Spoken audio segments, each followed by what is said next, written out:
Pernah kebayang nggak nulis tahun tapi bukan pakai angka, melainkan pakai puisi? Kedengarannya unik ya, tapi di Jawa kuno, inilah yang mereka lakukan lewat sebuah sistem yang cerdas dan artistik banget. Namanya sengkalan. Coba deh, kita lihat kalimat ini. Indah banget kan? Secara harfiah, artinya itu lenyap sudah kemuliaan dunia. Nah, di balik keindahannya, kalimat ini ternyata jadi penanda runtuhnya sebuah kerajaan besar loh. Pertanyaannya, kok bisa 4 kata doang jadi penanda tahun yang spesifik? Ini nih misteri utamanya. Anggap aja sengkalan ini kayak teka-teki dan yuk kita pecahin bareng-bareng rahasianya sekarang. Oke, kita mulai bedah teka-teki ini. Kuncinya ada di sistem di baliknya. Ini bukan sulap, bukan sihir ya. Ini tuh sebuah metode yang luar biasa logis dan kreatif. Jadi sengkalan itu intinya apa sih? Gampangnya, ini adalah cara buat menyembunyikan tahun di dalam kata-kata. Jadinya bukan sekedar angka, tapi sebuah catatan tanggal yang elegan dan punya makna yang jauh lebih dalam. Nah, sengkalan ini ada 2 jenis utama. Ada sengkalan memet yang pakai gambar atau patung, dan sengkalan lamba yang pakai kata-kata. Biar fokus, kali ini kita akan bahas yang sengkalan lamba ya, seni merangkai kata buat jadi penanda waktu. Oke, sekarang kita masuk ke jantungnya nih. Gimana ceritanya kata bisa jadi angka? Kuncinya ternyata setiap kata dalam sengkalan itu punya nilai angka yang tersembunyi. Dan nilainya itu ditentukan dari artinya. Sistemnya sendiri punya nama, yaitu watak tembung. Kasarnya sih artinya sifat atau karakter dari sebuah kata. Jadi pemilihan katanya itu nggak asal-asalan loh. Setiap kata dipilih karena konsep yang diwakilinya nyambung sama sebuah angka. Biar kebayang, kita lihat langsung aja contohnya. Di sini kita bisa lihat polanya. Misalnya nih, angka 0. Ini diasosiasikan dengan sesuatu yang kosong, hampa. Makanya kata kayak sirna yang artinya hilang, nilainya 0. Terus angka 1. Ini buat sesuatu yang tunggal, misalnya bumi.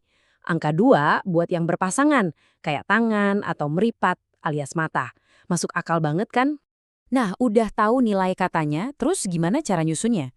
Ini bagian yang paling seru, karena disinilah ada jebakannya. Bagian yang paling mengejutkan dan sering bikin orang salah tebak. Yuk, kita coba praktek langsung aja, kita bedah kalimat ini. Panca nembah mering Gusti, artinya 5 menyembah kepada Tuhan. Oke, kita urai satu-satu ya. Panca, udah jelas ini 5.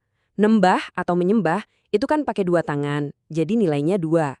Mering itu kata sambung, biasanya dianggap 0. Terakhir, Gusti atau Tuhan itu kan 1.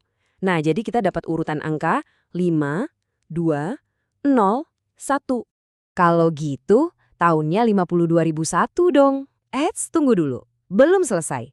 Ada satu aturan terakhir yang super penting, yang jadi kuncinya sengkalan.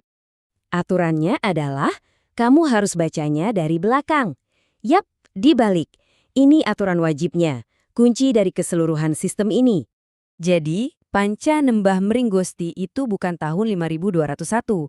Kalau kita balik urutannya, jadinya tahun 1025. Cerdas banget kan? Oke, sekarang kita udah punya semua kuncinya.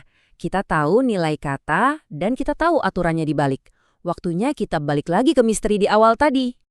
Ingatkan kalimat ini, kalimat tentang runtuhnya sebuah kerajaan. Nah, dengan bekal yang kita punya sekarang, kita udah siap buat memecahkan kodenya. Yuk, kita bedah. Sirna, lenyap, nilainya 0. Hilang, nilainya 0 juga. Kertaningan, ini dari kata karya, diasosiasikan dengan angka 4. Dan bumi, yang cuman ada 1, nilainya 1. Jadi, kita punya urutan 0, 0, 4, 1. Sekarang, pakai aturan emas tadi, kita balik angkanya. Dan hasilnya, tahun 1400 Saka. Inilah tahun runtuhnya kerajaan Majapahit. Wow, peristiwa sejarah sebesar itu diabadikan cuma dalam 4 kata puitis. Dan ini bukan cuma satu contoh aja ya. Sengkalan ini benar-benar jadi sebuah tradisi budaya buat mencatat peristiwa-peristiwa penting dalam sejarah Jawa. Mulai dari kapan istana dibangun, sampai kejadian-kejadian besar lainnya. Buktinya banyak banget. Coba lihat contoh-contoh terkenal ini.